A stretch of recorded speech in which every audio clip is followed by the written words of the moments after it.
Morning बच्चों, आज हम वसंत किताब से कबीर की साखियाँ पाठ पढ़ेंगे। पहले थोड़ा सा देखते हैं कि कबीर कौन थे। कबीर दास जो थे ये बहुत ही जाने माने कवि माने जाते हैं और इनका जन्म 1399 में काशी में हुआ था। कहा जाता है कि इनका जन्म एक विधवा ब्राह्मणी के द्वारा हुआ था और वो लोक लाज के डर से इन्हें लहर तारा नामक तालाब के निकट छोड़ के चली गई थी। एक विधवा औरत थी और उसके परिवार में इनका जन्म हुआ था। विधवा औरत इनकी माँ थी, लेकिन लोक लाज के डर से वो इनको नदी के किनारे, लहर तारा नदी के तालाब के किनारे छोड़कर चली गई थी। और वहाँ पर एक नीमा और नीरू, दो पति पत्नी थे, नीमा और नीरू। वो जुलाहे थे, जो लकड़ी का काम करते हैं, वो जुलाहे थे। तो वो उस तालाब के किनारे उन्होंने देखा बच्चा पड़ा हुआ, तो उन्होंने उस बच्चे को उठा लिया और उसका पालन पोषण किया। इस तरीके से कबीर के अंदर हिंदू और मुसलमान दोनों के संस्कार पाए जाते हैं। तो ये इनमें खूबी थी कि ये हिंदू मुसलमान दोनों के संस्कार इनके अंदर पाए जाते हैं। तो कबीर ने बहुत से दोहे लिखे हैं, बहुत सी साखियाँ लिखी हैं और बहुत सी कविताएं भी लिखी हैं। तो आज हम कबीर की कुछ साखियाँ पढ़ेंगे जो हमारी इस वसंत किताब में दी हुई हैं।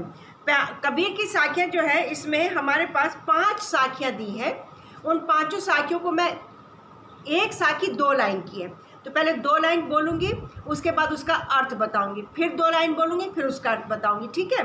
तो पहली है, जाति न पूछो साध की, पूछ लीजिए ज्ञान, मोल करो तरवार का, पड़ा रहन दो म्यान। जाति न पूछो साध की, पूछ लीजिए ज्ञान, मोल करो तरवार का, पड़ा रहन दो म्यान। यानी इसमें कहने का मतलब यह है कि कवि जो है, कबीर दास जो क्या कहना चाह रहे हैं कि साधु की सच्ची पहचान करने के लिए उसकी जाति ना पूछो, बल्कि उसका ज्ञान पूछो कि कितना वो ज्ञानी है। ये मत पूछो कि किस जाति का है। साधु का ज्ञान ही उसकी असली पहचान है।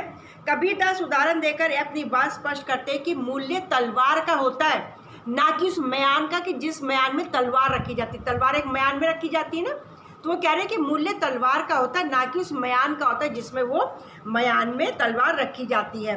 तो इसलिए साधु की जाति न पूछो, उसका ज्ञान पूछो।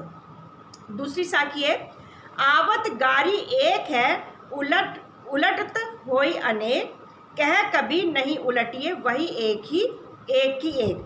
आवत गारी एक है, उलटत होई अनेक, कह कभी नहीं उलटिए वही एक की एक। इसमें क्या कहना चाह रहे कबीर दास कि जब गाली हमें कोई देता है ना, गाली आती है, तब वो एक होती है। मान लो किसी ने हमें गाली दी तो गाली एक है, लेकिन अगर हम उसको उलट के जवाब देते हैं तो उसके कई रूप हो जाते हैं। किसी ने हमें एक गाली दी, हमने उलट के जवाब दिया, उसने फिर हमें गाली दी, तो हम यही करते, तो ये सिलसिला चलता रहेगा। तो वो ये कह रहे हैं कि सिलसिला चलता रहेगा जवाब देने पर। तो कबीर दास का ये कहना कि गाली का उलटकर उत्तर मत दो। अगर कोई हमें गाली दे रहा तो जवाब मत दो, चुप रहो। ऐसा करने से वो एक ही रह जाएगी, दोबारा कोई और गाली देगा ही नहीं। तो ये दूसरी इसका मतलब बनता है। तीसरा है, माला तो कर मैं फिरे, जी फिरे मुख माही, मनुआ तो दहू दिसी फिरे, यह तो सुमिरन नाही।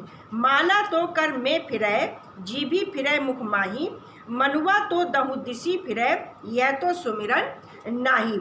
इसमें कबीरदास का ये कहना है कि ज़्यादातर क्या होता है कि लोगों के हाथ में तो माला घूमती रहती है और मुख में जीभ भी घूमती रहती है। माला जपते हैं ना, भगवान की माला जपते हैं, ईश्वर की माला जपते हैं, परमेश्वर की माला जपते रहते हैं ना लोग, कि माला तो जपते हैं लेकिन जीभ में उनके गलत बात भी घूमती रहती है। अर्थात हाथ से माला फेरकर और मुंह से भगवान का नाम लेकर हम ईश्वर को के लिए भी ढोंग रचते हैं।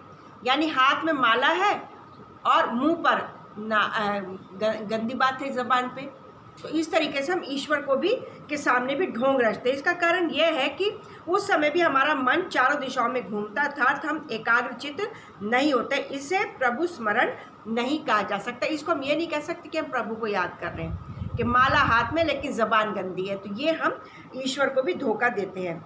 अगली साखी है, कबीर घास न नींदिए, जो पाँव तली होई, उड़ी पड़े जब आँखी में खरी दुहेली होई। कबीर घास न नींदिए, जो पाँव तली होई, उड़ी पड़े जब आँखी में खरी दुहेली होई। इसमें ये कहते हैं कि कभी भी किसी भी व्यक्ति को तुच्छ नहीं समझना चाहिए, या हमें किसी व्यक्ति की निंदा नहीं करनी चाहिए, क्योंकि उनका ये कहना है कि कई बार जब हम चलते हैं, हमारे पैरों के नीचे जो घास होती है, हमें उसकी निंदा नहीं करनी चाहिए। कि तू तो हमारे पाँव में पड़ी। ऐसा नहीं है। अगर घास का एक तिनका हमारी आँख में गिर जाए ना तो हमें बेचैनी हो जाएगी, वो तिनका ही हमें बेचैन कर देगा, है ना। तो वो यही कह रहे हैं। तो इसलिए किसी को तुच्छ नहीं समझना चाहिए, किसी की निंदा नहीं करनी चाहिए। अगला है, जग में बैरी कोई नहीं, जो मन शीतल होए, या आपा को डारी दे, दया करे सब कोई। जग में बैरी कोई नहीं, जो मन शीतल होए, या आपा को डारी दे, दया करे सब कोई। इसमें कबीर का ये कहना कि यदि हमारा मन शीतल अर्थात शांत है, कूल माइंड है, हमारा मन शांत है, तो हमें इस संसार में अपना कोई भी शत्रु नहीं दिखाई देगा, हम फिर किसी को अपना शत्रु नहीं मानेंगे। लेकिन ज़रूरत किस बात की कि हमें अपने घमंड को, अपने अहंकार को त्याग देना चाहिए। ईगो प्रॉब्लम आती है ना, तभी प्रॉब्लम सारी शुरू होती है। तो अपने अहंकार को, अपने घमंड को दूर करना चाहिए और हमें सभी के प्रति दया की भावना रखनी चाहिए। तो बेटा ये मैंने पांचों साखियों के तुम्हें सारे अर्थ बता दिए हैं। अब जब काम करेंगे तो ये पूरी साखियाँ लिखेंगे, 2 लाइन लिखेंगे, फिर 1 लाइन छोड़ेंगे, फिर कबीर की साखी की अगली 2 लाइन लिखेंगे, 1 खाली लाइन छोड़ेंगे, फिर 2 लाइन लिखेंगे, 1 खाली लाइन छोड़ेंगे। इस तरीके से करेंगे। फिर मैं कुछ प्रश्न उत्तर भेजूंगी तुम लोगों को, फिर इन साखियों के प्रसंग लिखने को भी भेजूंगी कि जो साखियों के प्रसंग हैं कैसे, जैसे मैंने भी अर्थ बताया ना, ऐसे प्रसंग भी लिखने को भेजूंगी। तो ये सारा काम अपनी हिंदी की कॉपी में करके तुम लोगों को रख लेना है, ठीक है। अब दूसरी बात, अटेंडेंस पे ध्यान देना। 11 से 11:10 के बीच में, यानी 11 बजे से लेकर 11:10 तक जिन बच्चों की अटेंडेंस आएगी सिर्फ उन्हीं की ही प्रेजेंट लगेगी। जो बच्चे 11 बजे से पहले और 11:10 के बाद भेजेंगे उनकी एब्सेंट लगेगी। एक डिसिप्लिन है, डिसिप्लिन को मेंटेन करना है, ठीक है सब बच्चों को। तो 11 बजे से लेकर 11:10 तक जो बच्चे प्रेजेंट भेजेंगे सिर्फ उन्हीं की ही अटेंडेंस लगेगी। और सारा दिन कॉपी या मोबाइल लेकर नहीं बैठना है। क्लास अभी 11 बजे शुरू हुई है, 12 बजे ख़त्म हो जाएगी और मैक्सिमम 2 बजे तक अपना काम पोस्ट कर देना है तुम लोग को। 2 बजे के बाद जो हिंदी का काम पोस्ट करेगा उसका नाम मैं रिमूव कर दूंगी या ब्लॉक कर दूंगी। डिसिप्लिन मेंटेन करो, सारा दिन फ़ोन लेके नहीं बैठना। सिर्फ मैथ्स की क्लास शाम को होती है, उस क्लास का बस शाम को काम आएगा, बाकी सारे पीरियड सुबह होते हैं। तो ये इस बात का ध्यान रखना है, ठीक है। अपना ध्यान रखना है, खुश रहना, घर में रहना है, सेफ रहना, जितना पढ़ाया जा रहा है वो सब याद करते जाना है। All the best.